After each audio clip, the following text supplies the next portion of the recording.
So now we proceed for our post-noon power-packed session by Ms. Sindhura Polepalli. Ms. Sindhura, she is Maritime Legal Consultant, Directorate General of Shipping, Ministry of Ports, Shipping and Waterways, Government of India. It is our honor to hear from you today on shipbreaking and recycling laws. Thank you so much, ma'am. Please come here. Round of applause, please.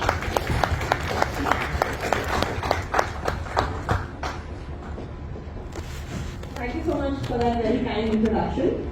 It is my honor to speak on behalf of the Directorate General of Shipping, which is the Indian Maritime Administration. It is an attached office of the Ministry of Ports, Shipping and Waterways of the Government of India. And Mr. Ahoratra yesterday spoke in detail about drafting the laws on India's ship recycling regulations. And as I proceed on the presentation, I will be speaking about the relationship of ship recycling with international maritime law. Then I will be talking about the international regulatory framework on the subject. Then I will be making a few comments about the Indian regulatory framework before finally make certain concluding remarks. The first part is what is ship recycling and how it relates to international maritime law. Now, ship recycling is also synonymously known as ship breaking, ship scrapping, ship dismantling for various purposes. Normally, ship owners refer to it as ship scrapping, and ship recycling is the term that is used by International Maritime Organization, which I'll be speaking in the later part of my presentation. Now, ships also have an average lifespan, which is around 25 to 30 years of age, and sometimes because of, for example, accidents or other issues, the ships may not be commercially viable for the owners to operate, where the ships are sold for a price to recyclers, and that is where a new journey of the ships begins. And this is known as ship recycling. Because the ships, when they are recycled, the materials on board, for example, the steel, can be reprocessed for other purposes. And hydrocarbons can be reclaimed as oil. The batteries can be used for other purposes in the local economy. So ship recycling is a way of generating revenue, employment, and also helping the circular economy as a concept. So while ship recycling has a great economic benefit, it also has certain disadvantages in terms of its impacts on the environment as well as the labor that is on board. Because ships may have carried certain dangerous chemicals like asbestos or polychlorinated biphenyls, which are serious carcinogenic compounds that have impacts on human health as well as the environment. So we understand that though ship recycling is an effort towards the environment by reusing what is already there, what we call as waste to wealth, it also has to be balanced against the interests of human health and the environment. And that's where the concept of sustainable development comes in. And while this concept is being leveraged in laws, that is where shipping law and law of the sea emerge as an aspect of international maritime law where the ship recycling industry interacts with. Now, the private aspect is the shipping law where ship owners have to meet these regulations in terms of, the labor, the certification, etc. While the law of the sea is the aspect where the countries have to meet their obligations under international conventions. And ship recycling is a very interesting industry because it not only relates to the operation of the ships while they are operating at sea, but also the land-based issue where the ships are bought on land to be recycled. So there are two industries at land and at sea that interact in this industry. Now, what is the international regulatory framework for recycling? And we need to draw our genesis to the Convention on the Law of the Sea, which is the constitution of the Law of the Sea. This is the United Nations Convention on the Law of the Sea of 1982. It has 168 state parties to it. India is one of the parties to this convention, and now this convention is the cornerstone where the flag state obligations emerge. The flag state obligations are very important for ship recycling. And why? Because the flag state is the state whose flag the ship is flying, exercises effective control for not only the administrative matters but also social matters and environment matters. And through this, the flag state can ensure that the ship, while it's sailing, carries on board certain certification that hazardous materials on board, etc. And through these obligations that stem out of the UNCLOS, we can help the recycling industry to be more sustainable. And the UNCLOS also provides for a mechanism to protect the marine environment, to preserve it by ensuring that states have obligations as flag state or as coastal states or as port states. And for this purpose, it also creates an obligation to cooperate, because ship recycling is not just an industry that relates to one country. Ships may have different flags, they may come from different countries. So all the states need to cooperate to ensure that no hazardous materials are shipped from one jurisdiction to the other by causing harm. And also it's a butterfly effect of what happens in one jurisdiction. So an obligation to cooperate is very important for the purposes of ship recycling. And ship recycling, like I said, it's also a land-based source of pollution. So UNCLOS creates a framework where it also asks states to minimize pollution through land-based sources which may impact the marine environment. If I'm going too fast, please let me know. Okay, okay, all right. So this is the basic mechanism, but interestingly, the UNCLOS does not provide for anything specific to ship recycling. It just provides a very generic framework for ship, how you regulate the shipping industry or the maritime industry per se. But we need a specific regulation for that, because it's a very niche industry in itself. So an attempt for this was made through the Basel Convention on the control of transboundary movement of hazardous waste and their disposal. Now, the Basel Convention, its main aim is the protection of human health and the environment by regulating the generation, management, and transboundary movement of hazardous waste and other waste. Now, like I said, ships may carry certain compounds, chemical compounds, which may harm the human health and the environment. It becomes a part of what would qualify as hazardous wastes. But ships at the same time may be qualified as ships for the definition of other IMO conventions. So there may be a case of simultaneous regulation of a ship that may be waste for one convention and that may be a ship for another convention. So it creates a duplicity of regimes and also an overlapping regime which may be contradictory to each other. So the Basel Convention did not actually satisfy the issue of regulating ship recycling industry in a very comprehensive manner. But the Basel Convention at the same time, its intent was to protect developing countries, because that part is especially seen by the Basel Ban Amendment, which was adopted in 1994.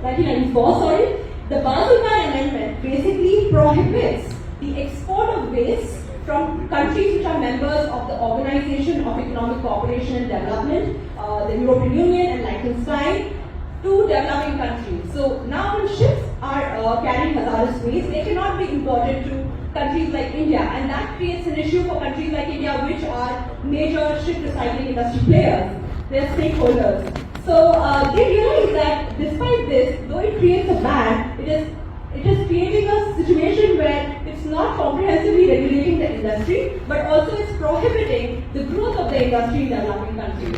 So the 7th Conference of Parties meeting on the Basel Convention, it was decided that mandatory regulations would be developed under the auspices of the International Maritime Organization. And the International Maritime Organization is a specialized UN agency which is focused only on aspects of shipping industry, while the International Labour Organization is another UN specialized agency which looks at labor affairs. And now why labor affairs? Because the ship recycling industry interacts with human labor that is actually working towards the dismantling or recycling or scrapping of ships.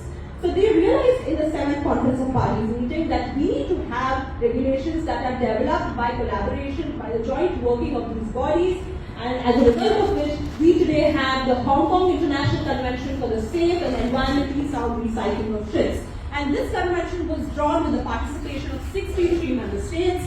In 2009 it was adopted, and this convention, also like the Basel Convention, talks about protection of human health and environment. And unlike the Basel Convention, it talks about ships recycling specifically, and it covers all kinds of ships, whether they are operating in terms of or being towed at sea. So it has a comprehensive coverage for all kinds of ships, and to do so and to regulate these these ships, it talks of 21 articles which become the basis of the 25 regulations which provide for the design, construction, operation of the ship recycling facilities, how the ships are to operate at sea before they are going to be recycled, the certification, the inspection, and how they are to be dealt with in case they violate the provisions of the convention. So it creates a threefold obligation. Firstly, it places as a priority the protection of human health and environment, for which it allows states to even take severe measures more than what is provided under the convention to hold these ships liable which are not meeting the purposes of the convention. At the same time, it not only regulates activities in the ship recycling facilities, but it also regulates the ships which are operating even before they are going to be recycled. So it creates a comprehensive coverage of the ship recycling industry.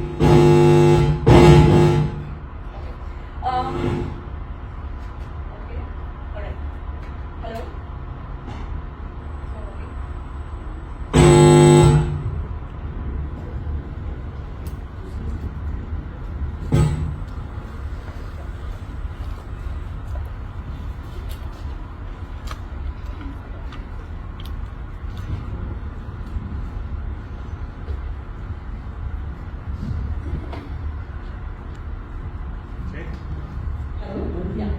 Sorry for that.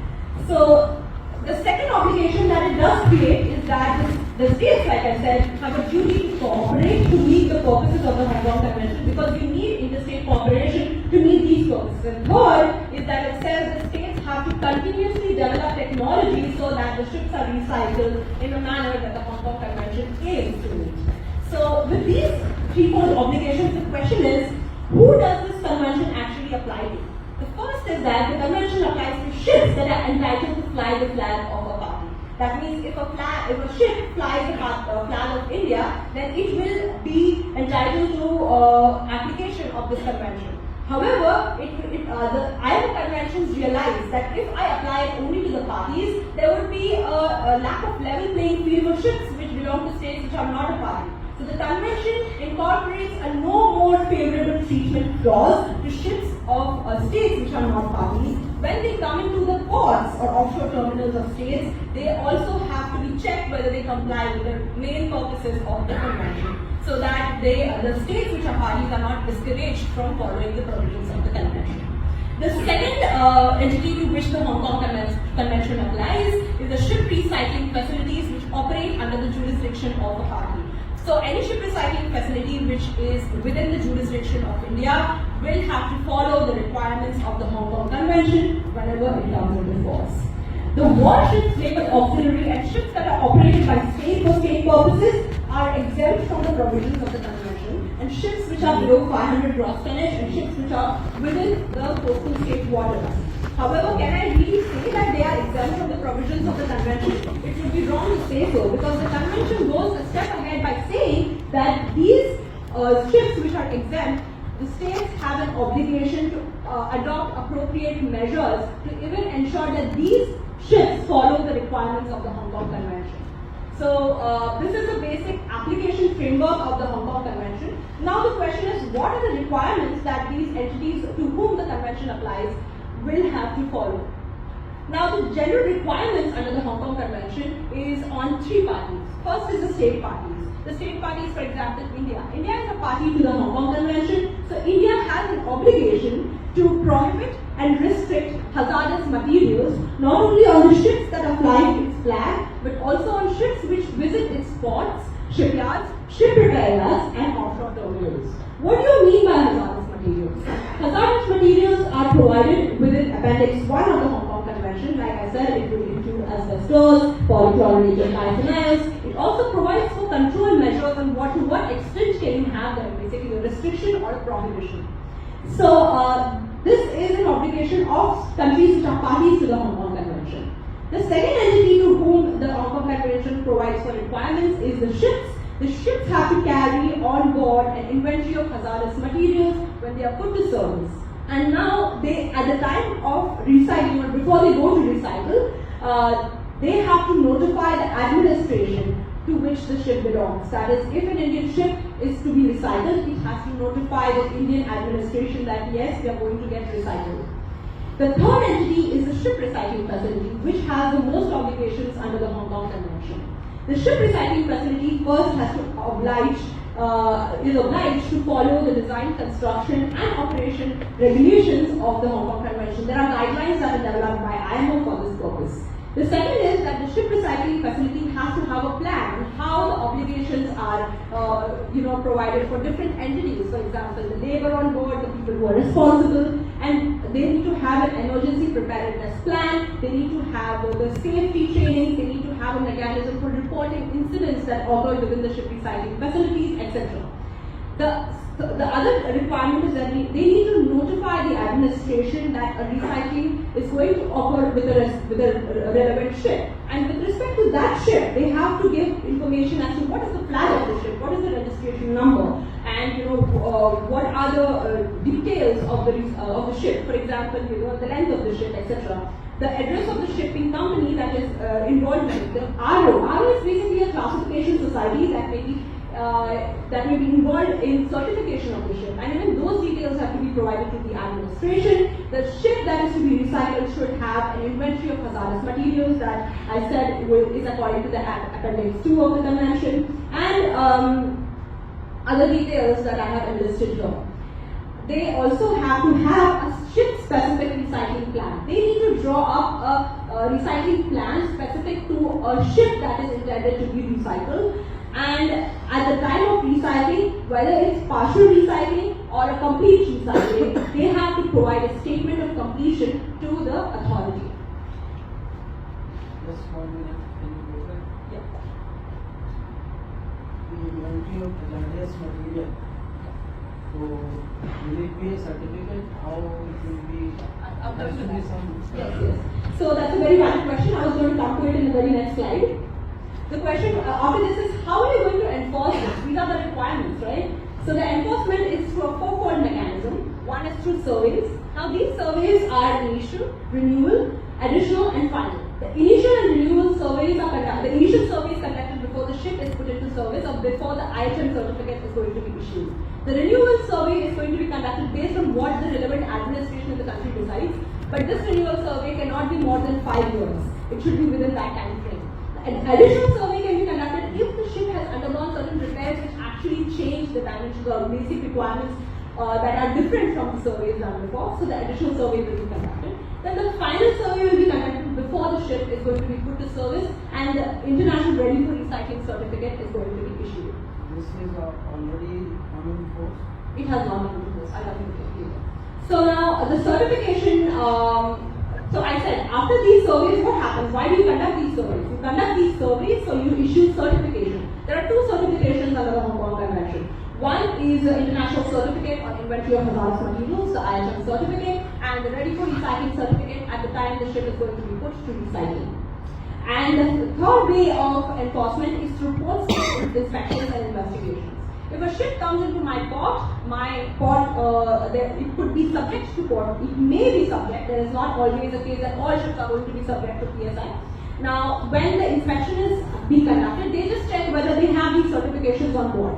But if there is sufficient evidence that the ship does not have particulars that are required by the convention, there may be a further investigation carried on. And after the investigation is carried on, and if it is further found that it is not compliant, then the state has the right to take the measures of warning, detention, dismissal or exclusion of the ship from the waters of the state. And the information of the same has to be sent to the flag state to which the ship belongs.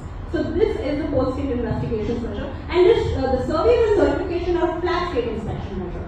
Now, this is only with respect to ships. Now, the ship recycling facilities have the major obligations, right? So they also are subject to investigations in accordance with the requirements of the particular state party. A party of another country may also request, for example, the Indian administration, that I feel that your recycling facility is not compliant. Can you please investigate that recycling facility? And they would then investigate. A report is generated, and it is also to be shared with the respective requesting party for that investigation. So this is the enforcement of the convention. Now the question was asked to me was whether the Hong Kong Convention has entered into force. Now the convention was adopted in 2009.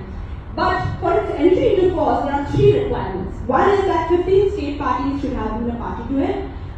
They must represent 40% of the world merchant shipping tonnage by gross tonnage. And their maximum annual ship recycling volume in the past 10 years should not be less than 3% of their combined tonnage. Now, we have 19 parties to the Hong Kong Convention, but they do not meet the next two requirements. You need to realize that these three requirements are not an alternative requirement. They are a cumulative requirement. So all the requirements need to be satisfied for the Hong Kong Convention to enter into force. So why is that? Because the major players in the ship recycling industry are India, Bangladesh, China, Pakistan, Turkey. Now, among these parties, only India and Turkey are parties to the Hong Kong Convention. The major players, China, Pakistan, and Bangladesh, have not decided to become a party to the convention. This is the biggest hassle for the Hong Kong Convention to enter into force. And I would like to pose a question to the delegates because I know you have enough experience. What do you think? Do you think the Hong Kong Convention's non-entry into force, lack of implementation is a boon or a bane to India? Anybody who can share their insights?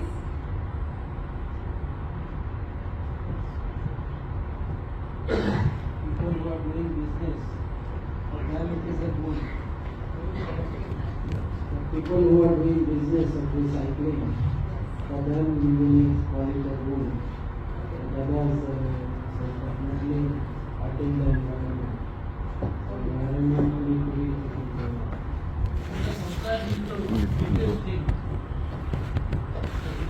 the compliance which you have mentioned is very difficult to fulfill. So this is a big thing which has to be. Anybody else who can enlighten us? Okay. Thank you so much for those insights. India, though is a party to the Hong Kong Convention, does face the issue that it has not entered into force. But it would not be wrong. It would be wrong to say that India does not have good standards in the ship recycling industry, because India, the requirements of that I will be talking about in the next session. That is the Indian regulatory framework. Now, the first ship that was recycled in India, it was recycled in Moldova back in 1912. But the recycling industry flourished in Gujarat and Alabama. Now, it was in 2005 where a ship came in the name of Blue Lady, the cruise liner ship, which came to be recycled, and the Supreme Court judgment by Justice S.H. Kapadia, who later on in 2010 when Dr. Vigan is Chief Justice of India, looked into the aspect of ship recycling. In the judgment, it is called ship dismantling. The judgment provided that every time a ship is dismantled, it needs to have a plan. That is a ship recycling plan in the recycling convention. It also stated that there is a relationship with the precautionary principle, the polluter-pay principle that interact with the recycling industry. So it also said that when a ship is recycled, it has to be beached. And the beaching is an irreversible process which has impacts not only on human health but also in the environment. At the same time, the judgment also went on to see the relationship of the recycling industry on the economy of the country. So it looked at the concept of sustainable development, and it obviously outweighed the economic interests of the country in recycling the ship, which allowed the recycling of the ship, and it said that there was a requirement for regulations that are for the recycling of ships in India. As this judgment came in 2007, but it was in 2013 that the recycling industry was regulated by the Ship Breaking Code of 2013. Now, the Ship Breaking Code provides for measures for anchoring, beaching, and ship recycling. Now, it provides for interagency, clearances for this purpose, and it says on what basis. It's a very detailed code. However, there is an issue with the code because it does not penalize anybody who contravenes the requirements of the code, which is a very big issue, because if somebody is not complying with the requirements, how do you hold them accountable? The second thing is that it does not have all the requirements of the Hong Kong Convention, which we today are part of. So there was a need to actually create a level playing field again. And when India became a party to the Hong Kong Convention in 2019, less than a month after that, we enacted the Recycling of Ships Act, wherein it provided that a national authority will be there. There will be a competent authority for the jurisdiction where the recycling will be happening. And it created obligations on a number of entities which included ship owners, shipbuilding yards, ship recycling facilities, repair yards, and equipment suppliers. Now, these are the stakeholders that interact with the Recycling of Ships Act 2019. And because the Hong Kong Convention has not yet entered into force, this act has also not been enacted in full. But only certain provisions have been enacted, have come to force, I would say. And one of them is the national authority, the clause in establishing a national authority. And the national authority for this act is the Directorate General of Shipping, since it has the obligation to administer, supervise, and monitor all the activities related to ship recycling in India. Now, what is the general framework of the Recycling of Ships Act 2019? It creates obligations on stakeholders, that's ship owner and the ship recycling facility, and the administration. The administration is the national authority, which is the shipping. The competent authority is the authority in the particular jurisdiction where the ship recycling facility would be. And the authority, like the Hong Kong Convention, has the obligation to conduct surveys, certifications, and this could also be done through classification organizations like ROs, which would be delegated that responsibility to do that. The national authority also has an obligation to develop a ship recycling plan, guidelines for a ship recycling plan that the recycling facility has to provide with. The competent authority has the obligation to authorize the ship recycling facility within its jurisdiction and also provide permission for ship recycling activities within that facility in that jurisdiction and report to the national authority about how many authorizations it has given, if there have been any incidents, etc. Now, what are the stakeholder obligations? The ship owner, before he comes into India, 3 days before, he has to give an advance intimation to the Maritime Rescue Coordination Center and the competent authority within whose jurisdiction the ship is to be recycled. It has to clear all the port, customs requirements, submit the certifications and documents as would be required under the Act. And obviously, there is an obligation to ensure that there is no remaining fuel oil waste on board before the recycling process begins. The ship recycling facility has the same obligations as in the Hong Kong Convention, but overall it has to ensure that any act that it takes is safe and environmentally sound for management of hazardous waste. It protects the environment, and it must, like the Hong Kong Conventions, provide a statement of completion. The Ship Recycling Act brings together a great deal of interagency clearance requirements. For example, ships may carry on board wireless equipment, as a result of which there is a requirement for clearance from the Department of Telecommunications. A ship, and for recycling, you need to have, the environment must be such that there are oxygen levels which are adequate for people to enter in. The environment should be such that it is not explosive for conducting any activities. So for that you need clearance from the Petroleum Safety Organization. Now, like I said, that the warships etc. are exempt from the provisions of the Hong Kong Convention, but India does not do so. It has taken the appropriate measure that even when such ships are there, they may not be required to abide by other provisions of the Act, but they will be requiring a clearance from the Atomic Energy Regulatory Board, State Pollution Control Board, Indian Navy, etc. Now, there are other bodies, obviously, and most important is the State Pollution Control Board, which is the agency which will provide a decontamination certificate. And obviously, the Department of Industrial Safety and Health, because workers are involved, the Factories Act becomes a part of this subject. So, the lacunae that we face in the shipbreaking code is an attempt is made to resolve this by creating a mechanism by penalizing anyone who violates the provisions of the convention, and may go up to 10 lakhs, and imprisonment can go up to 1 year. So this is just a gist of all the. I don't think I need to discuss each one of them.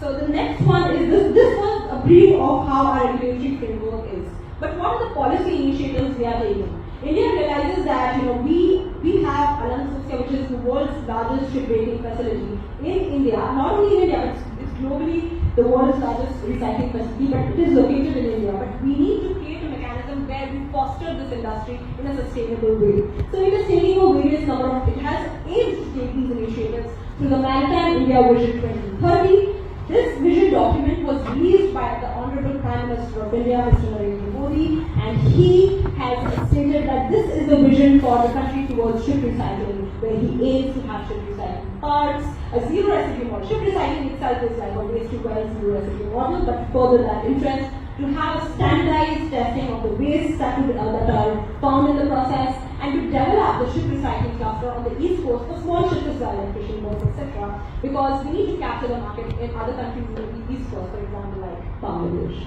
And also to promote business, there are trades and facilitation processes that you can see here. What are the initiatives and the way forward that we can have in ship recycling industry? One is we need to ensure that there is a zero incident policy in place. We need to train our workers, train the stakeholders in a way that there are zero incidents that harm not only the environment but also the labor, the human health in the process. We need to have a consistent and continuous environment monitoring program during, after, before the recycling process. So we need to understand what is the impact of it. The third is that we understood in the Recycling Act as well as the Shipbreaking Code that various agencies are involved just to provide a clearance for the ships. And now going through the requirement for these clearances itself is a long, tedious process. So we need to have a unified, a single window clearance portal so that all these clearances are not as time-consuming and tedious as it may sound. There is also an issue of resolving international regulatory bottlenecks. Like I said, the Basel-Bond Amendment of 1994 creates an impediment for ships from being recycled from developed countries to developing countries. So this creates an issue for India, which is already meeting the minimum standards as required in the Hong Kong Convention. So what happens is that as a result of which, the ships in practice, they go and change their flag to a country that is not a member of the EU or a developing country, and they come to India. So it creates a mechanism of a non-transparent policy.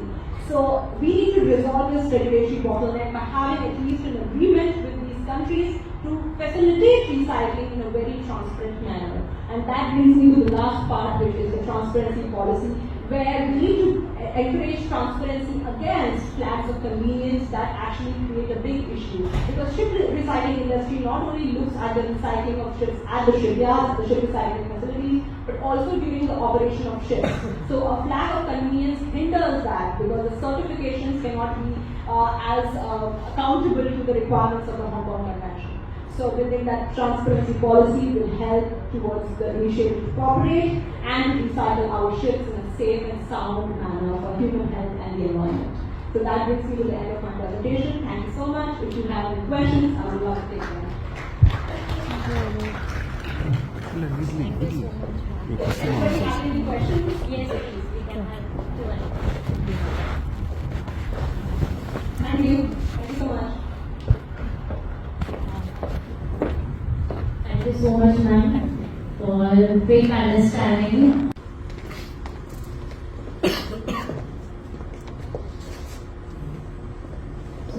For the token of appreciation from international business conferences, so I call upon Mr. Ronnie Kapoor. Please come on this. Thank you so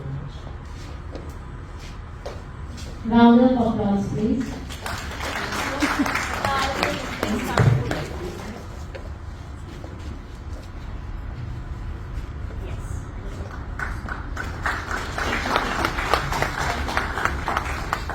Thank you, ma'am.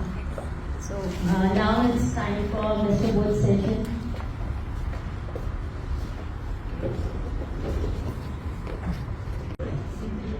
So then I